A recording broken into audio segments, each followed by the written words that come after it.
नमस्कार, आप सभी के सामने एक बहुत ही बेहतरीन पैरानॉर्मल केस लेके आया हूं। मजा आ जाएगा आपको सुन के। और एक बात याद रखना, जो भी मैं पैरानॉर्मल चीजें आपको बताता हूं, सुनाता हूं ना, 100% ऑथेंटिक और 100% ओरिजिनल होने का दावा ऐसे लोग करते हैं। मैं नहीं कर रहा कंफर्म, लेकिन मैं कुछ भी ऐसी कहानी आपको नहीं सुनाता जो कि एक मतलब एक इमेजिनरी हो, या फिर ऐसी कहानी आपको सुनाता हूं, या फिर ऐसी केस के बारे में हम डिस्कस करते हैं जिसका होने का पुख्ता सबूत या फिर 100% वो चीज ऑथेंटिक होती है। अब जो हम बात करने वाले हैं ना, वो एक केस ऐसा है कि जो अदालत में गया, और अदालत में गया दो केस गए। एक्चुअली ये दो केस गए, और पहला केस जो था वो पैरानॉर्मल घटना को ही दर्शाता है, लेकिन जज ये मानने को तैयार नहीं थे, तो दूसरा केस फाइल करना पड़ा। लेकिन ये चीज रिकॉर्ड के अंदर है। तो बिना किसी देरी के करें वीडियो स्टार्ट। तो क्या आप भी जीतना चाहते हैं ढेर सारे पैसे? तो इस वीडियो को आगे बढ़ाने से पहले बात कर लेते हैं एक licence app for a bat के बारे में, जो कि काफी टाइम से हमारे रेगुलर स्पॉन्सर है। और अब बात करते हैं उसके सबसे कूल गेम एविएटर के बारे में, जिसको मैं बहुत टाइम से खेलता हूं। सबसे पहले आपको रजिस्टर करना पड़ेगा, link is in my description. After registration मैंने डिपॉजिट किए और मिल गया 7,000 का बोनस। अब चलते हैं गेम पे सीधा। मैंने बैट के 3,000 ऑड्स ऊपर जा रहे हैं। ओ शिट यार, चलो कोई नहीं, फिर से ट्राई करते हैं। मुझे टाइम से प्लेन रोक के कैश आउट करके विनिंग्स को लॉक करना होगा। वाओ, मैंने अपने बैट्स को 9 टाइम्स इंक्रीज किया और मैं जीत गया 27,950 रुपए। अब करते हैं विड्रॉल। आप फॉर अ बैट से इससे विड्रॉल कर सकते हैं, और ये आ गए 27,000 सीधा मेरे अकाउंट में। और गाइज, ये आ गए पैसे। जब तक मैं सोच रहा हूं इन पैसों का क्या करना है, तो तब तक आप भी जाओ और अपना लक आजमाओ सिर्फ फॉर अ बैट पे। Link is in my description. अभी जाओ और खेलो सिर्फ फॉर अ बैट के ऊपर। बात करते हैं एक ऐसे शहर की जहां पे 180 सालों तक एक भी क्राइम रिकॉर्ड नहीं हो पाया, ब्रुकलाइन। ये शहर एक ऐसा शहर है ना भाई, यहां पर एक भी ऐसी घटना नहीं हुई, और एक भी ऐसे मतलब क्राइम नाम जीरो था। पॉपुलेशन भी बहुत ज़्यादा जीरो थी, इतनी ज़्यादा डेवलप पॉपुलेशन नहीं थी। बहुत ही मिनिमल लोग थे, तो मिनिमल घटनाएं होती थी। लेकिन एक पैरानॉर्मल किस्सा तब सामने आया जब एक मर्डर हुआ, और ये पुलिस के ऑन रिकॉर्ड में चीज़ें हैं सारी।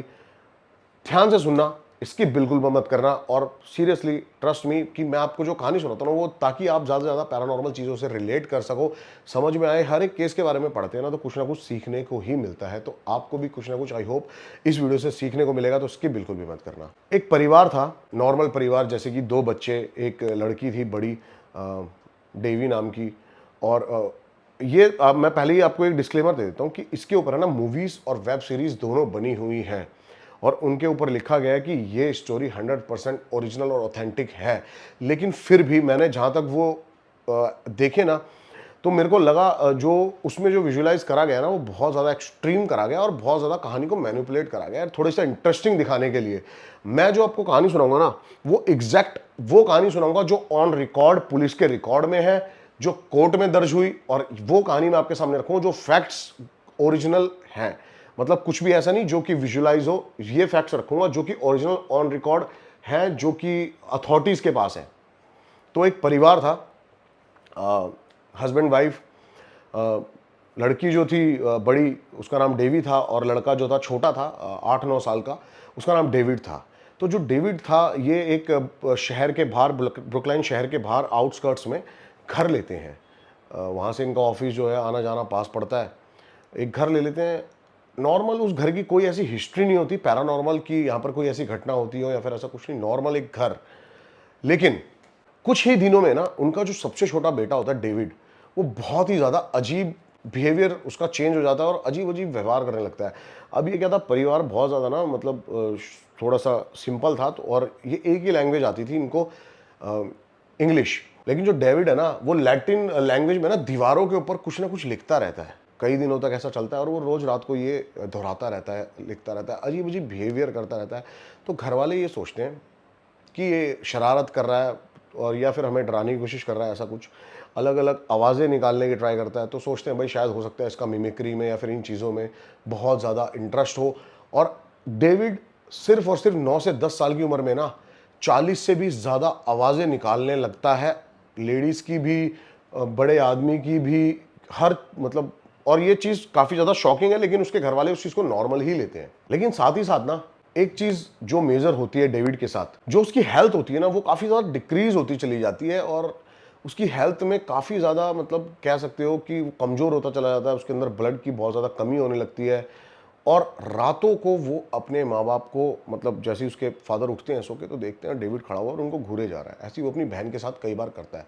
महीना 2 महीना गुजर जाता है, इस बात को सब लाइटली ले रहे होते हैं, लेकिन जब उसकी हालत ऐसी हो जाती है कि वो बेड से भी खड़ा नहीं हो सकता तो उसको डॉक्टर के पास लेके जाते हैं। अब डॉक्टरी जांच होती है, बहुत तरह के मानसिक तौर पे उसकी जांच होती है क्योंकि वो अजीब-अजीब बिहेव, अजीब-अजीब बातें करने लगता है और उसके घर पे एक इसी टाइम गेस्ट आते हैं जिनको लैटिन बोलनी आती है, तो वो देखते हैं कि उनकी दीवारों पे लैटिन में सिर्फ ये लिखा हुआ है कि यहाँ से चले जाओ। हर दीवार पे डेविड रोज़ रात को सिर्फ लैटिन लैंग्वेज में यही लिखता होता है कि यहाँ से चले जाओ। साथ ही साथ उसकी डॉक्टरी जांच भी चल रही होती है, लेकिन कुछ भी ऐसा मतलब डिजीज़ सामने नहीं आता कि जिससे डॉक्टर प्रूव ये कर सके कि इसके अंदर ये है, उसके अंदर ब्लड की कमी इसलिए हो रही है या फिर ऐसे-ऐसे उसके साथ क्यों हो रहा है।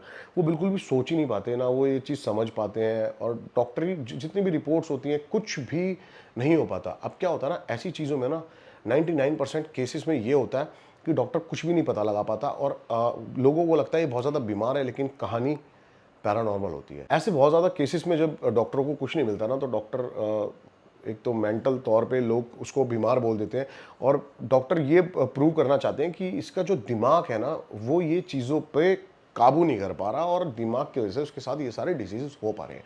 एग्जाम्पल के तौर पे आपको एक्सप्लेन कर देता हूँ कि डॉक्टर ये प्रूव करना चाहते हैं कि उसके जो दिमाग में है ना, कुछ ऐसी साइंस आ रहे हैं जैसे कि दिमाग उसको वो सिग्नल्स नहीं भेज रहा है और उसका जो माइंड है वो बहुत ज्यादा लो फील कर रहा है, जिसके कारण वो ये बिहेव कर रहा है। लेकिन घर वाले ये चीज मानने को तैयार इसलिए नहीं थे क्योंकि बच्चे की जो हालत थी ना, वो इतनी ज्यादा नाजुक और इतनी ज्यादा बिगड़ चुकी थी कि उसको देख के कोई भी बोल सकता था कि ये शायद अब नहीं बचेगा। इतने में ना उनको कोई सजेस्ट करता है कि शहर के अंदर 2 ऐसे बंदे हैं जो ये केस हैंडल करते हैं और ऐसे बहुत ज्यादा केस उनके पास आए होते हैं।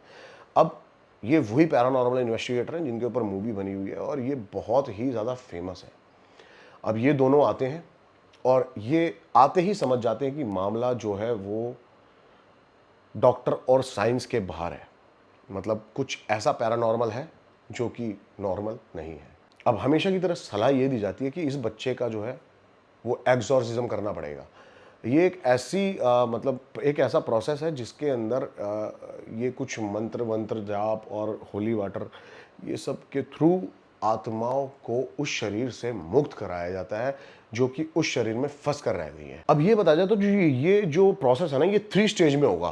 तो पहला स्टेज पार हो जाता है, सेकंड स्टेज पार हो जाता है। सेकंड स्टेज में ये पता लगता है कि ये प्रॉब्लम जितनी छोटी और जितनी आसान दिख रही है उससे बहुत ज़्यादा डिफिकल्ट है, बिकॉज एक नहीं, 2 नहीं, 3 नहीं, 40 स्पिरिट्स होती है उस बच्चे के अंदर और जो उस बच्चे की हालत होती है वो इसलिए ऐसी होती है कि हर एक स्पिरिट एक दूसरे से सिर्फ इसलिए लड़ रही होती है कि कौन उस शरीर पर अपना राज चलाएगा या फिर कौन उस शरीर पर अपना कब्जा करेगा।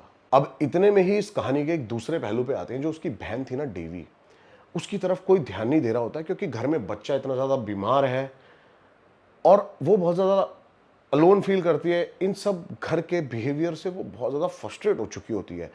अब बाहर उसका एक फ्रेंड होता है। अब उस फ्रेंड को वो हर चीज़ बताती है जिसका नाम होता है जॉनसन। वो हर एक चीज़ बताती है और हर एक चीज़ शेयर करती है जो भी उसके घर के अंदर हो रहा होता है। अब जो स्टेज 3 होता है ना इसका एग्जॉर्सिज्म का, ये प्रोसेस ये होता है कि जब ये हो रहा होगा ना, तो सिर्फ घर के आदमी इसमें खड़े होंगे, लेकिन वो फिर भी अपने दोस्त जॉनसन को वहाँ पे ले आती है। घर वाले बहुत लड़ते हैं, मना करते हैं। वो पैरानॉर्मल इन्वेस्टिगेटर वहाँ से भेजते हैं, जो पादरी होता है वो वहाँ से भेजता है उसको, लेकिन वो लड़का वहाँ से जाने को तैयार नहीं होता और वो लड़की भी उसको वहाँ से नहीं भेजती है। यही चीज़ जो होती है इस कहानी की पलट जाती है, वो ये होता है कि जब एग्जॉर्सिज्म का प्रोसेस शुरू होता है वो देखती हैं उस बच्चे को। ये प्रोसेस जब हो रहा होता है ना, ये इतना दर्दनाक उस बच्चे के लिए होता है कि जॉनसन इस चीज़ को देख नहीं पाता और यहीं वो कर देता है बहुत बड़ी गलती। वो डर जाता है, चिल्लाता है और वो बोलता है कि जो भी बुरी शक्तियां हैं क्यों इस बच्चे के ऊपर आई हुई हैं, इस बच्चे के शरीर से अभी निकल जाओ, चाहे तो मेरा शरीर ले लो। यहां से कहानी का गेम गया पलट। सबको वहां पे लग रहा होता है कि सब कुछ ठीक हो गया क्योंकि डेविड जो होता है वो शांत हो जाता है, लेकिन उन पैरानॉर्मल इन्वेस्टिगेटर को पता होता है कि बात अब यहां से बढ़ चुकी है।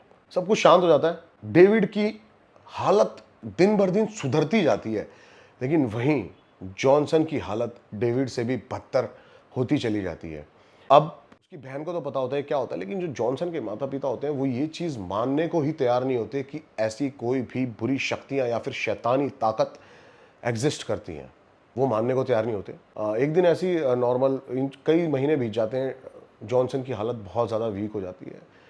नॉर्मल और दिन की तरह ही डेवी उससे मिलने जाती है और डेवी एक सैलून पे काम करती होती है। तो नॉर्मल जॉनसन उसको बोलता है कि आज मैं तुम्हारे साथ तुम्हारे सैलून चल सकता हूँ। यही वो वाक्य आएगा जो 180 साल बाद ब्रुकलाइन शहर की घटना बन गया, जिसके कारण ये पैरानॉर्मल कहानी आपके सामने आ पाई। वो नॉर्मल उसके साथ सैलून जाता है, लेकिन उसके सैलून में एक लड़की और काम करती होती है और वो देखता है कि वो जो सैलून का ऑनर होता है ना, वो उसके साथ अच्छा बिहेव नहीं कर रहा होता और उसकी नज़र उसके ऊपर ठीक नहीं होती है। वो कुछ ना कुछ उसके साथ छेड़छाड़ करता रहता है और ये चीज़ जॉनसन को बिल्कुल पसंद नहीं आती है। जॉनसन उसको समझाता है, बोलता है, लेकिन वो जॉनसन को इग्नोर करता हुआ गालियाँ गलौज करते हुए उससे बोल देता है कि तू चला जाए यहाँ से। बहुत ज़्यादा कहा-सुनी होती है, दोनों के बीच हाथापाई हो जाती है। इतने में ही जॉनसन एक सीज़र उठाता है, कैंची, और जो ऑनर होता है वो चला जाता है हमेशा के लिए इस दुनिया को छोड़ के। पुलिस आती है, जब देखती है कि जॉनसन ने ये सब किया है, लेकिन जॉनसन ये चीज़ उनको समझा रहा होता है कि ये मैंने नहीं किया, जो मेरे अंदर शैतानी ताकतें हैं उन्होंने ये किया है। लेकिन पुलिस और कानून ये सब चीज़ें कहाँ मानती है। उसको जेल ले जाया जाता है, अरेस्ट कर लिया जाता है और यहीं शुरू होती है कोर्ट की कार्रवाई, जहां पर कोर्ट को हवाला दिया जाता है कि क्या कोर्ट के अंदर सारे भगवान को मानते हैं। तो हर एक बंदा होता है वो हाँ कहता है। तो वही कहते हैं कि जब आप भगवान को मानते हो तो क्यों आप शैतान को मानने को तैयार नहीं हो। कोर्ट इस चीज को नहीं मानता। ये दलीलों के दम पर कोर्ट जॉनसन को 10 साल की सजा सुनाई जाती है। ये ऑन रिकॉर्ड है। थोड़े दिन बाद दोबारा एक और दलील पेश की जाती है जो कि उसके बिल्कुल उलट थी। तब ये दलील रखी जाती है कि जॉनसन ने जो भी किया वो सेल्फ डिफेंस में किया। डेवी वहां पे रहे और लोग मौजूद जो थे वो भी यही गवाही देते हैं जॉनसन को बचाने के लिए कि ये जो भी हुआ सेल्फ डिफेंस में हुआ। तो उसकी सजा 10 साल से कम करके 5 साल कर दी जाती है। इन 5 सालों के दौरान जेल के अंदर वो फिर से हेल्दी होने लगता है, स्वस्थ होने लगता है। लेकिन जेल के और कैदी, यानी कि जेल के 40 कैदी, उनकी हालत दिन बर दिन बिगड़ती चली जाती है और कभी ये खुलासा नहीं हो पाया कि वो क्या था, कैसे हुआ, और कोई सॉल्यूशन नहीं निकल पाता। वो 40 के 40 कैदी मर जाते हैं। आई होप आपको ये मेरी एक स्टोरी पसंद आई होगी। अगर पसंद आई हो तो इस वीडियो को जरूर लाइक करना। मैंने जो आपके सामने अपना जो पॉइंट ऑफ व्यू रखा है, ये कोशिश करिए एग्जैक्ट रखने की। आप सीरीज देखोगे, मूवी देखोगे ना, उसमें बहुत ज्यादा तोड़ मरोड़ के फैक्ट्स दिखाए गए हैं और यही तोड़ मरोड़ के फैक्ट्स दिखाने के कारण उन 2 पैरानॉर्मल इन्वेस्टिगेटर पे उन घर वालों ने केस भी किया कि हमारी लाइफ को इतना ज्यादा तोड़ मरोड़ के इन्होंने दिखाया गया है। तो आई होप आपको ये वीडियो पसंद आई होगी। जल्दी मिलते हैं किसी अगली हॉन्टेड लोकेशन के साथ। तब तक के लिए love you, take care, bye bye. अपना कमेंट जरूर करके बताना कि क्या आपको कैसी लगी है स्टोरी, और इंस्टाग्राम पे आ जाओ, फॉलो कर लो। Love you, take care, bye bye.